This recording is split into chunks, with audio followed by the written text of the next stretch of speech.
Chers amis de Notre-Dame-des-Neiges, la Providence est merveilleuse, puisque demain, nous célébrerons le baptême de notre Seigneur et qu'aujourd'hui, nous commençons par parler des sacrements et bien sûr celui qui est la porte des sacrements, le sacrement du baptême. Pour ceux qui ont suivi tous les enseignements et qui s'en rappellent, dans le catéchisme de l'Église catholique, nous venons de finir la première partie qui était sur le credo. Et maintenant, nous commençons la deuxième partie qui est sur les sacrements. C'est un livre où il n'y a pas beaucoup d'images, mais pour commencer une nouvelle partie, il y a une image et c'est la guérison de la femme hémorroïste.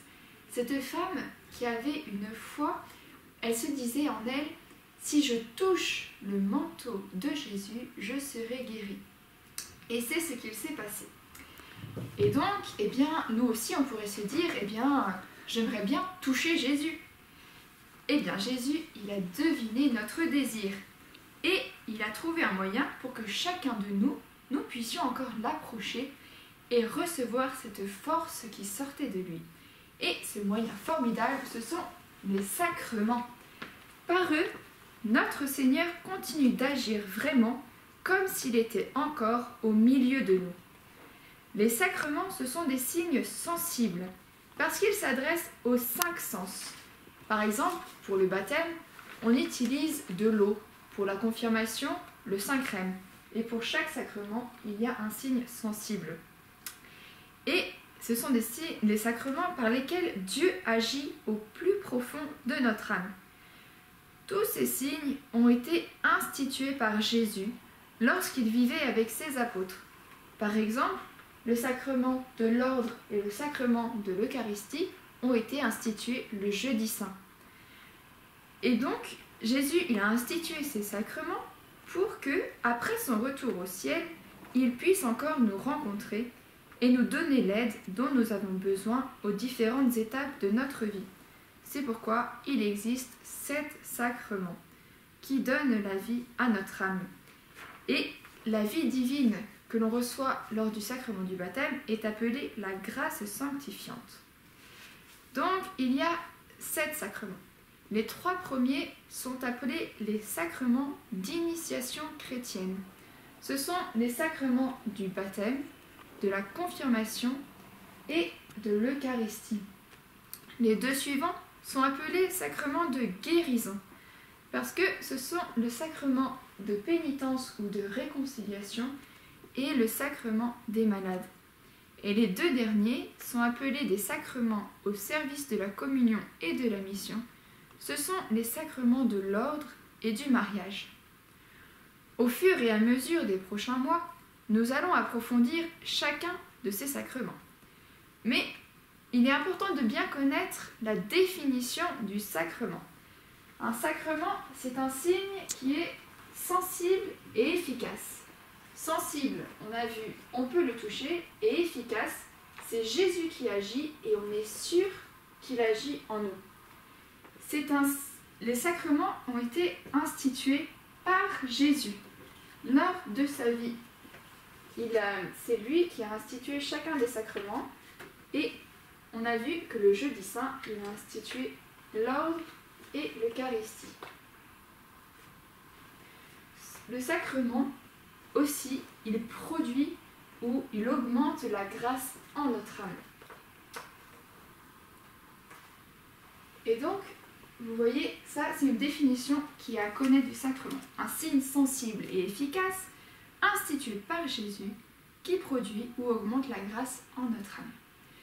Mais pour aujourd'hui, arrêtons-nous sur celui qui est la porte des sacrements, celui pour qui Jésus a dit « Celui qui croit et sera baptisé sera sauvé ». Et donc, vous avez reconnu tous le baptême. Le baptême est le sacrement de la nouvelle naissance qui nous permet de devenir enfants de Dieu.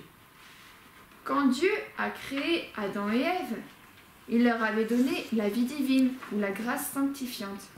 Ils vivaient en grande union avec Dieu. Mais le péché originel est venu casser cette relation si belle entre Dieu et l'homme. Ils ont perdu cette vie divine, la grâce sanctifiante. Cela rendait impossible de rejoindre Dieu au ciel. Ils étaient comme coupés de lui, et tout homme naît ainsi. Quand chacun de nous sommes nés, nous étions enfants des hommes, mais nous n'étions pas enfants de Dieu. Il y avait bien la vie de notre corps, mais il n'y avait pas la vie divine. En instituant le baptême, Jésus a voulu nous faire renaître à une vie nouvelle.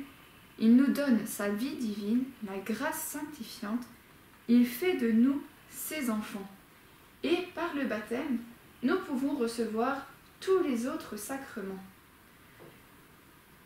Alors, la grâce que l'on reçoit au baptême est extraordinaire.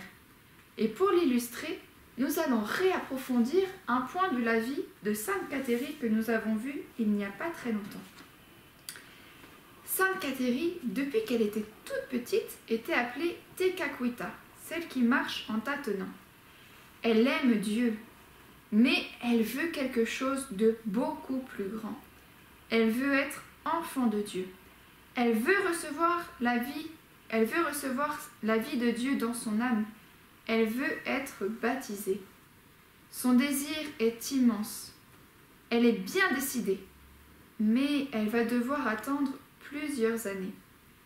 En effet, les missionnaires qui étaient venus dans son village ont baptisé 30 personnes. Mais son oncle, Grand Loup, de qui elle dépendait, a dit « Je tuerai quiconque de ma famille qui imiterait ces gens-là. » Tekakwitha n'est pas une jeune fille comme les autres. Elle essaye d'imiter Jésus. Elle est si douce, si bonne. Parfois, on la trouve à genoux en train de prier. Alors, sa famille est très dure avec elle. Mais un jour, elle dit au missionnaire son ardent désir d'être baptisée. Le père connaît l'hostilité de l'oncle, et il sait tout ce que la jeune fille aura à souffrir. Il lui dit « N'as-tu pas peur des tiens? Auras-tu la force de persévérer? On te persécutera. »« J'ai tout prévu, père. Tu vas être moqué et abandonné de tous. Rien ne me fera reculer. J'ai fait le choix de Dieu.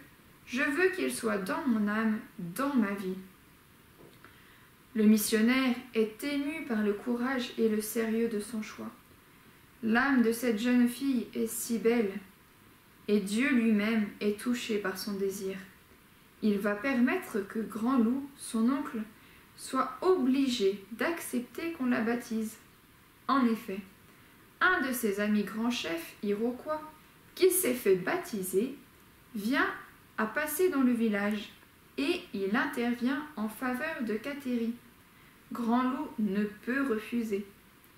Et c'est donc le jour de Pâques, 1676, que Cathérie Tekakwitha, à 20 ans, est baptisée.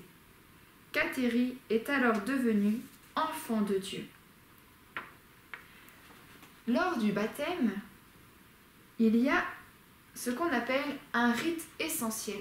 C'est quelque chose qui doit être là, sinon le sacrement n'est pas valide.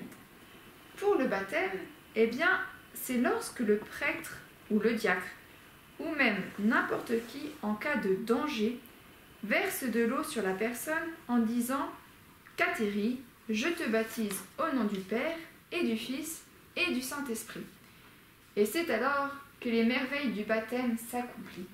En effet, le baptême nous donne la grâce sanctifiante. Il nous donne la vie divine.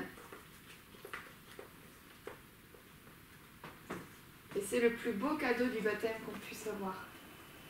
Ensuite, le baptême nous purifie du péché originel et des péchés personnels.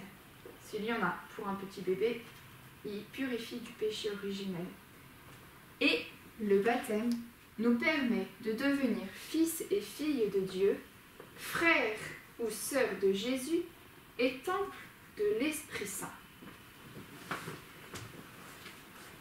Et donc, vous voyez, c'est un grand cadeau que Jésus nous fait, que nous avions perdu par la faute d'Ève, mais que Jésus nous redonne.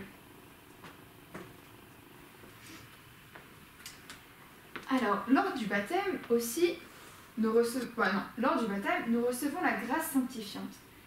Et la grâce sanctifiante, elle nous donne la vie éternelle. C'est grâce à elle que nous pouvons vivre la vie de Dieu. C'est elle qui nous rend capables de retrouver la vie éternelle. Et aussi, la grâce sanctifiante nous donne les vertus théologales. Qu'est-ce que c'est? Les vertus théologales, elles nous permettent de croire, d'espérer et d'aimer. Ce sont la foi, l'espérance et la charité.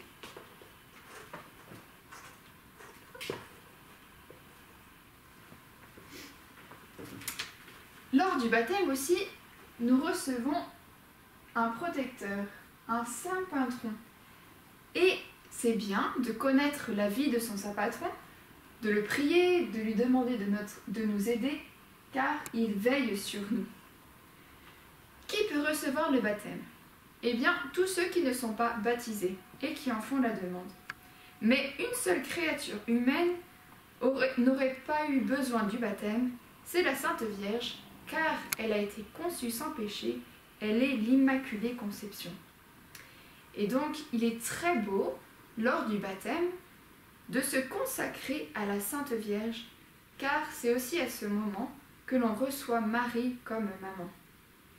Et donc, eh bien, en ce mois, le défi de ce mois est de porter la médaille miraculeuse, que vous avez peut-être tous déjà autour du cou, et de redire souvent « Ô Marie conçue sans péché, priez pour nous qui avons recours à vous. » Parce qu'elle est notre maman et on peut avoir une grande confiance en elle.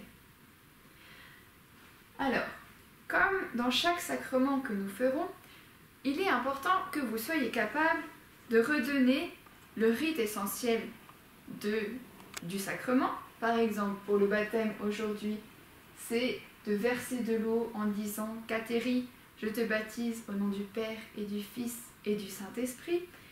Et aussi de donner la définition d'un sacrement qui est un signe sensible et efficace institué par Jésus qui produit ou augmente la grâce en notre âme. Et donc, à chaque mois, eh bien, retenez en famille pour voir qui aura le mieux retenu le rite essentiel et la définition. Et le mois prochain, nous verrons ensemble la confirmation.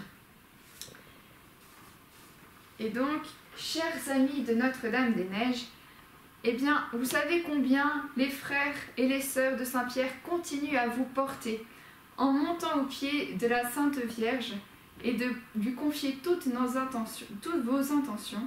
Et nous avons hâte de vous revoir vous-même à ses pieds pour la prier tous ensemble.